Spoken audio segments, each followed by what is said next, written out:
Assalamualaikum warahmatullahi wabarakatuh. Jadi kali ini aku unboxing, ya bukan unboxing juga sih. Nah, aku baru aja beli handphone, yaitu Google Pixel 8 Pro di Singapura, beli second. Jadi dapatnya seperti ini, persis seperti ini ya. Dapat casingnya seperti ini ya. Ini casingnya udah agak jelek sih, walaupun ada MagSafe-nya belakangnya. Kita buka aja ya. Oke, kita lepasin. Nice. Jadi handphonenya kurang lebih seperti ini, warna biru.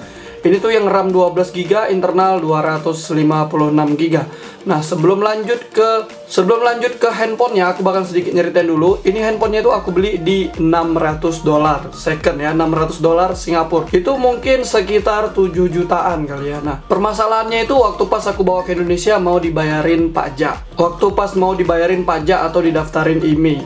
Nah, masalahnya aku bawanya dua handphone, ada satu handphone lagi yaitu Nothing Phone 1. Mungkin setelah handphone ini nanti aku bakalan buat video handphone itu juga. Nothing Phone 1 itu aku dapat di $260, aku beli second juga. Jadi totalnya kan 600 sama 260, totalnya $860. Harusnya sih kalau dibawa ke Indonesia bayar pajak itu dihitungnya dolar US. Dolar US itu jauh lebih murah dibanding dolar Singapura. Harusnya sih hitung-hitungannya mungkin sekitar $700 US lah ya harganya ya. Nah, jadi waktu pas datang masuk ke Indonesia, waktu pas di handphone ini daftarin, ternyata handphone ini tuh nggak bisa ngikutin harga yang kita beli. Walaupun aku beli handphone ini tuh di toko ya, aku belinya second tapi di toko dan dapat struknya, dapat kwitansi pembeliannya seperti ini. Jadi nggak boleh. Jadi ada harga sendiri. Kalian tahu harga handphone ini berapa? Di harga bea cukainya, harga handphone ini tuh $600 US. Gila nggak tuh? $600 US tuh mungkin hampir 10 juta kali ya. Nah jadi kita harus tetap ngikutin dari bea cukainya. Nah, memang sebenarnya tergantung petugasnya juga. Kemarin waktu aku beli Motorola sama Iqoo Neo 8 enggak segitunya gitu ya, masih mau ngikutin harga aku beli second walaupun cuma ditunjukin screenshot tawar-menawar doang. Nah, ini tuh bahkan udah ada kwitansinya tapi pihak bea cukainya nggak mau. Yaudah deh. Nah, kalau aku daftarin dua-dua kemarin, itu total pembayaran aku tuh 2 juta. Karena dia kan digabungin senilai hampir $800 lebih hitungannya. Jadi dipotong $500, sisanya $300 lebih, baru 30%-nya berapa itulah yang gue bayar. Jadi sekitar 2 juta lebih sedikit sih. Nah, jadi aku pikir-pikir Nothing Phone 1 nggak aku bayarin, dan yang ini aja aku bayar. Jadi aku bayar ini doang sekitar 600 ribuan ya. Nanti aku tampilin di sini. Nah, jadi aku bayarin 600 ribuan, jadi handphone ini tuh udah bayar pajak ya. Nah, jadi nanti setahun lagi baru bisa bayar pajak lagi, karena satu paspor cuma bisa sekali ya, satu identitas cuma bisa sekali. Nah, kurang lebih seperti itulah ya bea cukai di Indonesia. Dan cara-cara pembayarannya juga seperti itu, nggak diribetin sama mereka. Cuma yaitu masalah harga pembeliannya mereka ngikutin harga mereka. Ya, kalau dapat petugas yang baik atau yang bagus, bisa jadi sih dia masih mau ngikutin harga kita. Tapi kok memang harga second dia berat sih, karena harga second itu kan udah pasti lebih murah coy. Oke, kita lanjut ke handphonenya. Nah, jadi seperti ini ya, aku dapatin di harga 7 jutaan, terus mungkin bayar pajak 600, hampir 8 juta. Dapat Pixel 8 Pro 256GB yang katanya handphone ini tuh kameranya bagus banget, bahkan bisa atau hampir nyeimbangin iPhone 15 ya, atau 15 Pro Max atau 15 lah. Nah, jadi untuk dari sisi belakangnya seperti ini, tengah-tengahnya ada G. Nah, ini tuh lembut banget, seriusan ini lembut, Nah, terus di G-nya ini berasa sih, ada berasa. Nah, untuk di kamera di sini tuh memang agak banyak lecet-lecet di bagian silver-silvernya, tapi di bagian kacanya di sini tuh nggak ada lecet, aman. Karena yang paling penting sih di bagian kaca dalamnya ya. Kalau ada lecet nanti malah mempengaruhi ke hasil kamera. Nah, di sini tuh ada 3 kamera. Ini lensa ultrawide, lensa wide ya, lensa normal atau lensa utamanya, dan ini tuh lensa teleskop yang zoomnya bisa sampai 5 kali. Ini tuh lasernya ya, laser autofocus. Entah ini lasernya atau ini ya. Nih, ada 2 nih. Nah, ini ada mic ya, terus ini ada flash ya, flashnya ada 2, dan ini tuh modelnya dia kayak macam bertingkat gitu. Nah, ada tingkatannya ini lumayan nih ya tuh, berapa mili tuh. Nah, jadi kok dari samping seperti ini, jadi mirip kayak Among Us ya, kayak gini ya matanya gini ya. Nah, oke, untuk dari sebelah kanan dia masih modelnya membulat, belum yang model flat, yang Pixel 9 yang model flat ya. Jadi sebelah kanannya seperti ini, ada tombol volume sama tombol power, dan ada garis antena sebanyak 3 ini ya. Nah, ini tombol powernya berbanding terbalik sama HP Android pada umumnya, yang biasanya powernya di bawah, volumenya di atas. Ini volumenya di bawah, powernya di atas. Kadang aku salah pencet coy. Nah, untuk di bawahnya di sini ada dual speaker, nggak tahu sini mungkin salah satunya ada mic ya, bukan 2 speaker. Terus di sini tuh ada garis antena, terus ada lubang Type C yang udah support 3.2, jadi udah bisa pakai HDMI, udah bisa, wah lengkap lah pokoknya ya. Nah tapi yang sangat disayangkan chargernya cuma support di 30 watt. Sebenarnya kalau aku pribadi sih udah cukup lah ya 30 watt ya. Nah untuk di sebelah kirinya di sini tuh nggak ada apa-apa, cuma ada garis antena sebanyak 3 ya, persis seperti yang desainnya tadi. Terus di sini udah ada tempat SIM-nya di sebelah kiri. Nah ini tempat SIM-nya cuma satu, ada nano SIM. Dan sedikit info, ternyata untuk Pixel 8 dan Pixel 8 Pro itu harus membutuhkan chip baru. Nah jadi aku sempat ada buat status kemarin di grup Google Pixel.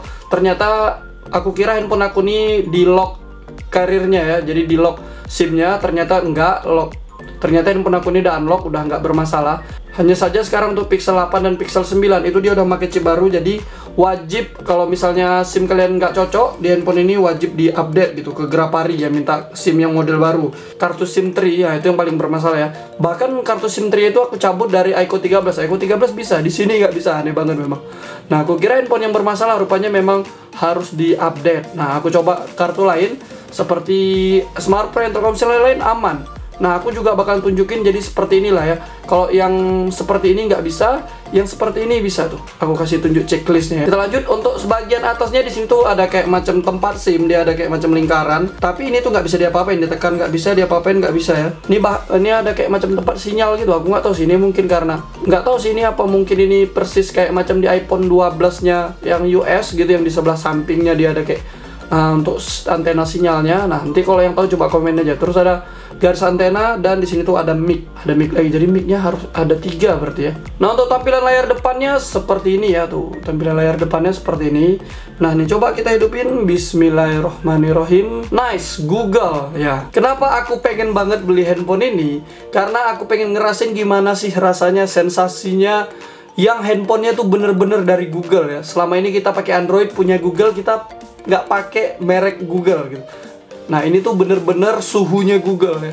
Kita lihat apakah memang segitu enaknya experience-nya. Nice, jadi tampilannya seperti ini. Sebenarnya handphone ini udah aku pakai sehari atau 2 harian ya, untuk kayak macam sosmed atau yang lain-lain. Memang sebenarnya sih enak. Tapi untuk tampilannya seperti ini, aku pengen nunjukin dulu. Jadi seperti ini, sebelah kiri seperti ini. Nah ini bener-bener Google pada umumnya. Dulu kalau waktu aku suka custom ROM, aku pernah pakai custom ROM Pixel Experience. Nah jadi bener-bener seperti ini tuh. Ya memang sih sebenarnya enak, smooth, lancar gitu ya, nggak ada masalah.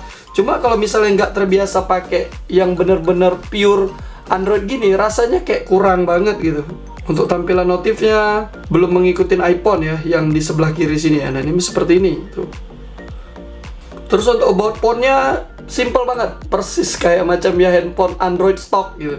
Ya Pixel 8 Pro. Terus tadi itu sebenarnya ada updatean, tapi sudah aku update ya, ini software update. Salah satu kelebihan kalau kita pakai handphone Pixel itu Android-nya terjamin. Bahkan Pixel 3 atau Pixel 2 ya, itu masih dapat Android 15. Gila nggak tuh? Itu handphone zaman tahun berapa? Kalau kalian beli handphone Samsung, aku rasa handphone zaman tahun Pixel 2, Pixel 3 itu nggak mungkin dikasih lagi Android 15. Ini sampai sekarang masih dikasih ya, baik banget memang. Mirip-mirip kayak iPhone lah ya. Ini karena memang Google atau Androidnya memang punya handphone ini ya, jadi bener-bener diistimewakan banget dalam hal software tuh. Untuk baterainya biasa 5000 mAh. Ada baterai share. Nah baterai share ini bagi handphone yang udah bisa ngecharge pakai MagSafe, dia bisa membagi baterainya gitu. Nih contohnya nih, kita hidupin, kita kasihkan ke iPhone. Tuh, iPhone-nya ngecas dong tuh. Tuh, mantap dong. Bisa ngasih baterai dia. Terus ada charger optimization yang bisa di limit. Nah, terus yang kerennya lagi karena ini handphone Google, jadi untuk language-nya, bahasanya ada bahasa Indonesia tuh. Nice tuh, cepat lagi pergantian bahasanya, nggak ribet tuh. Terus bahasanya bener lagi, nggak baku kayak nggak maksain banget, nggak, ini bener-bener bahasa Indonesia tuh. Tampilan, sentuhan, terus juga untuk refresh rate layarnya memang bener-bener kayak iPhone, nggak ada pilihan 60, 90, 120 atau konstan gitu, nggak ada. Jadi pilihannya cuma otomatis meningkatkan refresh rate sampai 120 Hz untuk beberapa konten tuh. Jadi seperti ini doang. Jadi kalau nggak mau pakai 120 Hz matiin, kalau mau pakai ya diaktifin gitu. Resolusi layarnya juga bisa disetting ya, mau yang 1000 x 2200 atau mau 1344 x 2992, hampir 3000 ya layarnya tuh. Nah aku baru nggak dari tadi, ternyata aku pakai mode gelap. Nah ini dia mode terangnya atau mode biasanya tuh. Jadi seperti ini tuh. Jadi untuk bezelnya hampir rata, tapi dagunya lebih tebal sedikit aja. Mungkin kalau kita mau ngelihat tebalnya tuh bener-bener pakai meteran gitu. Kalau kita lihat secara sekilas, ini memang kiri kanan atas bawahnya hampir sama semua aja ya tuh. Hampir sama semua kiri kanan atas bawah. Untuk penyimpanannya di sini 256 GB. Untuk RAM-nya nggak tahu sih. Apakah ini RAM-nya bisa ditingkatkan atau enggak? Apakah ponsel Pixel handphone dari Android ini juga menerapkan gimmicknya virtual RAM ya? Nah, aku nggak tahu sih. Yang jelas di sini tuh untuk di opsi developer, handphone ini juga bisa buka kunci OEM ya. Katanya kalau buka kunci OEM ini berarti handphonenya aman, bukan yang di lock gitu. Nah tuh, bisa buka kunci OEM, aman, nggak ada masalah. Nah jadi kurang lebih seperti itu aja sih. Nanti kalau misalnya ada yang kurang, coba kalian tanyain aja. Apalagi sih kelebihannya, kehebatannya Pixel ini ya, untuk dari pengaturan atau ada kecanggihan AI atau apa segala macam, nanti bisa komen aja. Oke, kita coba nonton video ya dengan resolusi tertinggi di YouTube. Kita buat bisa sampai 2160 x 60 ya, berarti nggak bisa setinggi iQOO 13, tapi 2160 itu udah sebenarnya udah melimpah banget untuk handphone. Misalnya lihat untuk tampilannya. Dan aku pakai handphone ini mungkin sehari atau 2 harian lah ya. Itu belum ada ngerasain ngebug, belum ada ngerasain kayak macam yang aneh atau janggal. Mungkin kalau macet dikit oke. Tapi kalau nonton video gini misalnya lihat tuh, waduh, gila, cakep banget ya. Terus layarnya juga hampir presisi ya, kiri kanan atas bawah.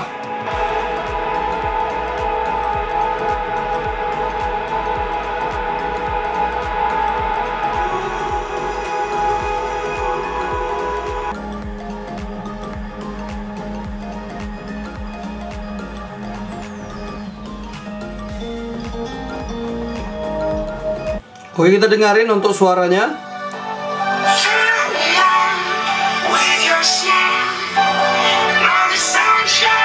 Untuk suaranya, untuk di bagian atas, ini dia pakai speaker yang buat nelpon, sama kayak iPhone berarti ya. Untuk speaker yang belah bawahnya, ini yang hidup cuma sebelah sini doang, yang sebelah sini enggak. Ini berarti mic ya. Kita dengerin.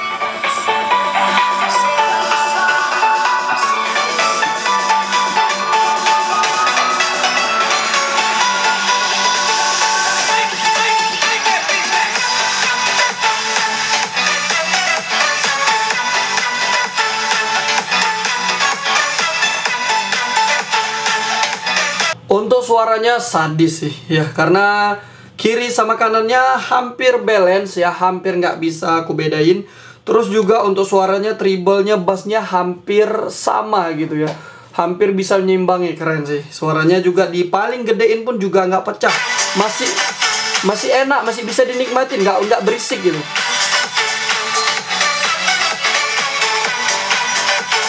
Nggak ada embel-embel JBL, nggak ada embel-embel Harman Kardon, suaranya cakep. Kita lanjut ke tes selanjutnya, yaitu kita coba buka info device HW. Nah, nama handphonenya Google Pixel 8 Pro. Untuk platformnya namanya Husky Android 15, jadi seperti ini. Untuk UFS-nya namanya Kioxia, RAM-nya 12 GB, LPDDR5X Micron. Fingerprintnya dari Godix Fingerprint. Untuk SoC-nya menggunakan Google Tensor G3. Terus untuk core-nya 9, anjir. Ini bukan octa-core lagi ya namanya ya. Untuk pembagiannya dia satu kalinya 2,91 GHz, 4 kalinya 2,37, 4 kalinya 1,7. Kalau kita lihat dari GSM Arena sih, dia yang paling tingginya itu yang satunya 3. Mungkin di sini tuh kebaca 2,91 ya. Ya mungkin 3 juga gitu. Terus untuk proses teknologinya dia pakai 4 nanometer ukurannya. Pabrikasinya di sini tuh nggak ada dibilang sih dibuat TSMC atau apapun ya tuh. GPU-nya Mali G715. Terus Vulkan 1.3 extension 116. Untuk sistemnya benar Google Pixel 8 Pro. Untuk layarnya 2992 x 1334. HDR10, HLG, HDR10 Plus, White Color Gamut support. Terus layarnya bisa sampai 120 Hz. Penyimpanannya ya benar 12 GB, LPDDR5X untuk RAM-nya. Untuk storage-nya 256 GB.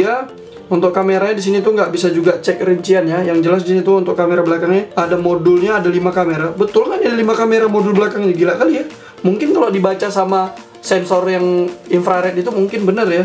Ada 12,5 megapiksel, kamera depannya 8,4 megapiksel, modul tipenya juga dual. Nah, aku nggak tahu ini maksudnya apaan sih modul tipe. Sensornya lengkap, bahkan barometer juga ada nih. Nih ya, tuh bisa lihat ya, aku tekan, tuh dia berubah ya. Nah, ini biasanya bisa ngetes air, bisa ngecek handphonenya ini bisa masuk air atau enggak ya nih. Kalau dia bergerak, kalau misalnya dia seperti ini 108 ya, kita tekan, dia berubah, tapi dia bertahan. Nah ini kan dia makin mengurang, berarti ya bisa jadi ini udah ada sisi yang bisa dimasukin air sih. Nah, namanya kita beli second ya, tapi ini sensornya berjalan dengan lancar. Kalau dibilang tahan air aku juga nggak berani karena beli second. Beli baru aja pun juga aku nggak berani gitu ya. Nah untuk aksilometer, cahaya semuanya lengkap, ada totalnya ada 36. Untuk talk sampling, karena di sini tuh nggak ada mode game ya, harusnya memang nggak ada mode game sih. Ya setahu aku nggak ada mode game ya, coba kita buat game. Penyimpanan, nah tuh kan, play game, dashboard game, nonaktifkan kecepatan frame default game. Nah ini ada nih, nonaktifkan kecepatan frame default, nonaktifkan pembatasan. Kalau kita aktifkan berarti gamenya cuma berjalan mentok di 60. Kalau nggak kita aktifkan berarti gamenya bisa berjalan di atas 60. Cuma itu doang, kayaknya nggak ada mode game memang ya. Nah kita lihat sampai bisa berapa hertz. Kalau dari sini sih cuma 250 coy. Kita lanjut tes ke Antutu Benchmark. Nice, sudah masuk Google Pixel 8 Pro. Kita langsung aja uji multi sentuh. Bisa sampai 10 jari. Nice, bisa 10 jari. Oke, udah kelar, hasilnya di 102.000 dengan speednya ini tuh ya UFS 3.1 wajar lah ya. Ini 2000, 1300. Terus untuk RAM 600 sama 500. Kok kecil banget ya? Ya rate-nya di 288 Mbps. Untuk panasnya sekarang ini di 30 derajat ya. Langsung aja coba tes. Uji sekarang. Oke, udah kelar, bisa kita lihat ya. Untuk hasil Antutu Benchmark ya, ini di 841.000. 1 juta pun nggak nyampe loh. Kacau bener nih ya. Padahal kalau kita cek dari GSM Arena itu harusnya sih bisa tembus di 1.100.000 ya, memang nggak jauh-jauh banget. Juga ini tulisannya this score has not been verified online. Tadi kayak macam sempat ada macet gitu. Nah untuk panasnya memang sih ini lumayan panas. Ya tadi sempat sampai 42, hampir 43 derajat. Bahkan di sini ya bisa lihat nih, 42,6. Baterainya berkurang 5%.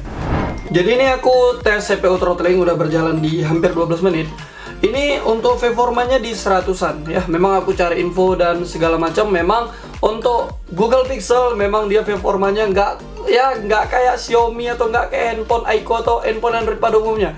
Jadi ini memang performanya seperti ini, tapi kita nggak tahu sih kalau untuk ngegamenya seperti apa. Ini kayaknya, aduh, handphone harga segini mahal gitu, hampir 10 juta, bahkan orang jual secondnya itu 9 jutaan, 8 jutaan. Ini kok loyo banget ya. Wah gila, nggak pernah nyentuh 200 loh. Oke, udah selesai ya. Bisa lihat ya, maxnya 171, rata-rata 162, paling minimalnya 134. Jadi seperti ini.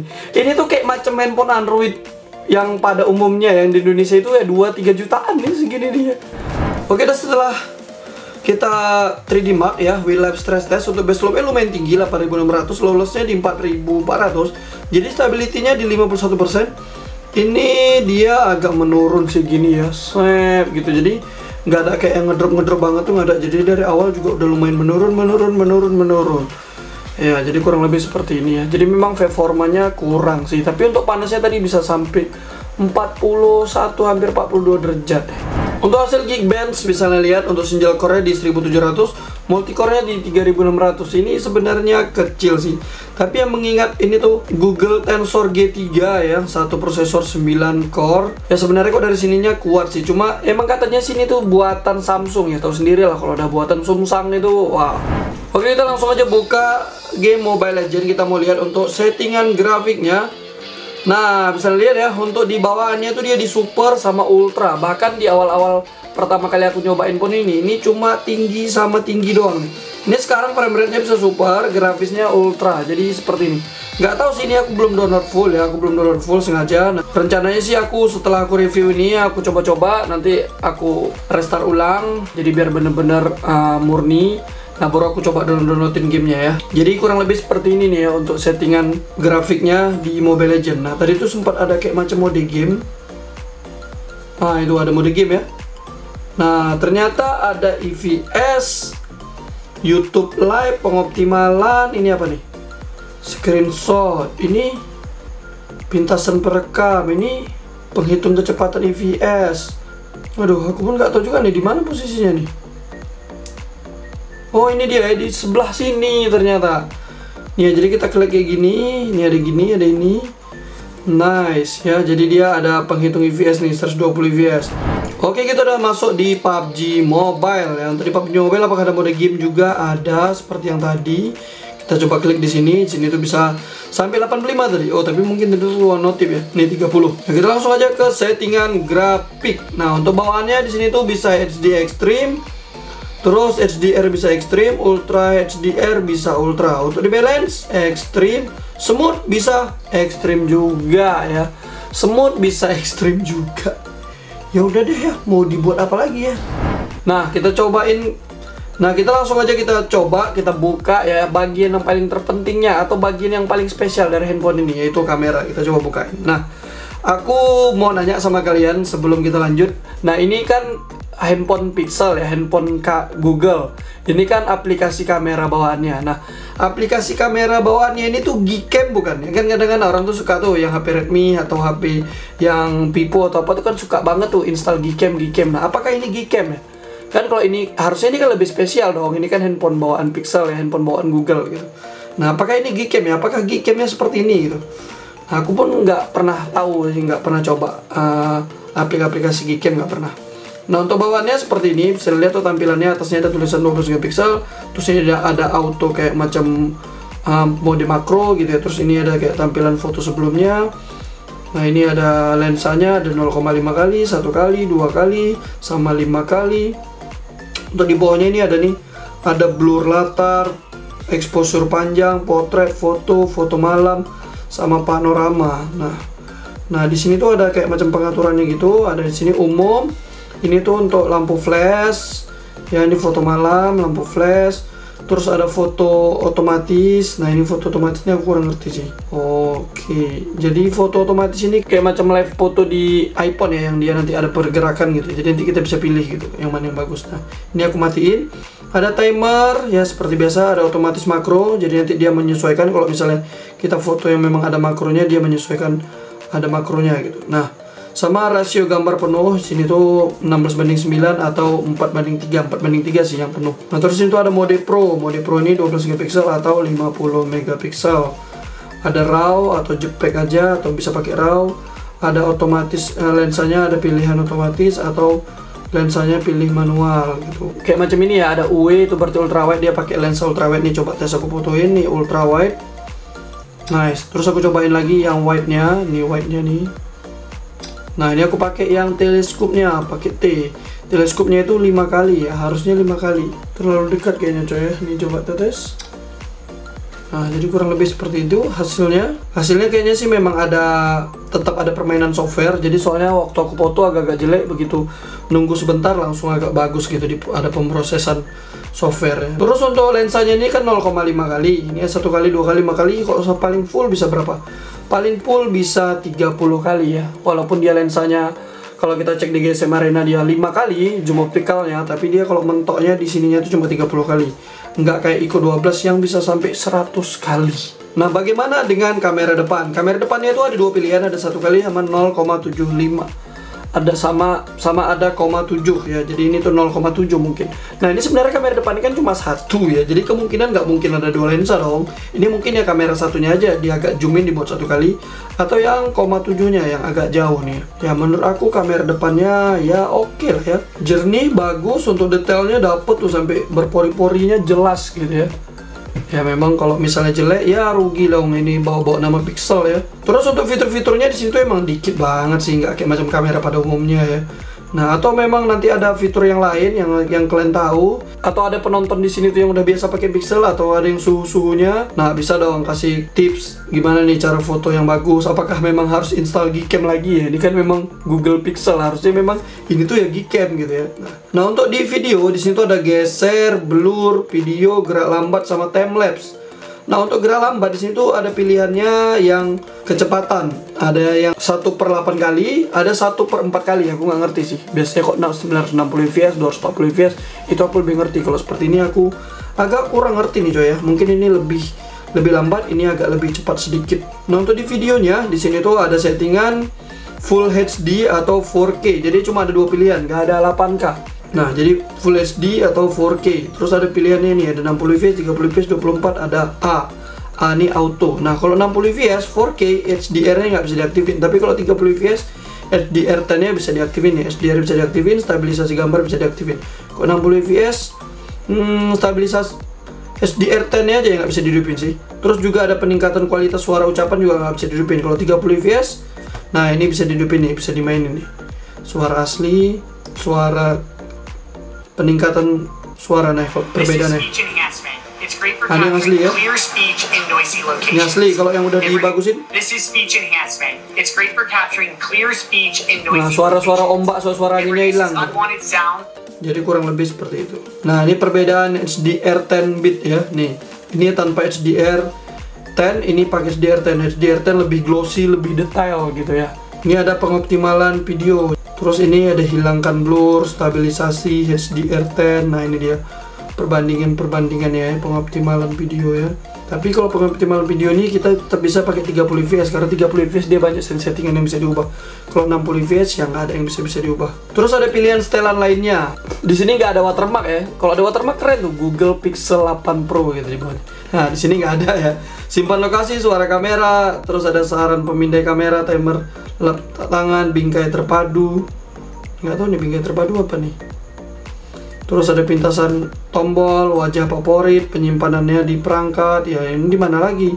Terus petunjukan pemberian bingkai, jenis peta, kontrol akses cepat, ada stabilitas video, zoom audio, simpan video dengan efisien ya. Jadi bener-bener minim banget, tapi ya nggak gimmick gitu ya. Kadang-kadang kan banyak fitur-fiturnya tapi ya gimmick gitu ya. Ini nggak gimmick, ini memang ya hampir lengkap lah ya. Nah ini untuk video fotonya. Nah ini apakah semua videonya bisa settingan 4K 60 fps? Ya bisa, di 0,5 kali bisa, di 5 kali juga 4K 60 fps juga bisa. Nah untuk di kamera depan gimana? Nah untuk di kamera depan ternyata kalau video itu cuma 1 kali sama 1,4 kali ya, 0,7 nya hilang. Nah untuk di pengaturannya gimana? Ada 4K 60 fps juga. Kalau 4K 30 fps ada settingan HDR10 sama peningkatan kualitas suara. Nah cuma itu doang, sama ada pencahayaan untuk selfie mungkin tuh jadi putih-putih gitu.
ini settingan kamera satu kali. Duh.